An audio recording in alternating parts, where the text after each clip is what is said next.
زبیدہ خاتون ایک نیک ملکہ تھی۔ اس نے نہر زبیدہ بنوا کر مخلوق خدا کو بہت فائدہ پہنچایا۔ اپنی وفات کے بعد وہ کسی کو خواب میں نظر آئی۔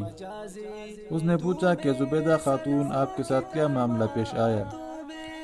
زبیدہ خاتون نے جواب دیا کہ اللہ رب العزت نے بخشش فرما دی۔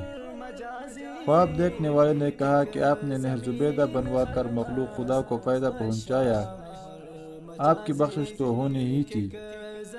زبیدہ خاتون نے کہا نہیں، جب نہر زبیدہ والا عمل پیش ہوا تو پروردگار عالم نے فرمایا کہ یہ کام تو تم نے خزانے کو پیسوں سے کروایا، اگر خزانہ نہ ہوتا تو نہر بھی نہ بنتی۔ مجھے یہ بتاؤ کہ تم نے میرے لیے کیا عمل کیا؟ زبیدہ نے کہا کہ میں تو گھبرا گئی کہ اب کیا بنے گا، مگر اللہ رب العزت نے مجھ پر مہربانی فرمائی۔ مجھے کہا گیا کہ تمہارا ایک عمل ہمیں پسند آ گیا۔ ایک مرتبہ تم بھوک کی حالت میں دسترخوان پر بیٹی کھانا کھا رہی تھی کہ اتنے میں اللہ اکبر کے الفاظ سے اذان کی آواز سنائی دی۔ تمہارے ہاتھ میں لقمہ تھا اور سر سے دوپٹہ سرکا ہوا تھا۔ تم نے لقمے کو واپس رکھا، پہلے دوپٹے کو ٹھیک کیا، پھر لقمہ کھایا۔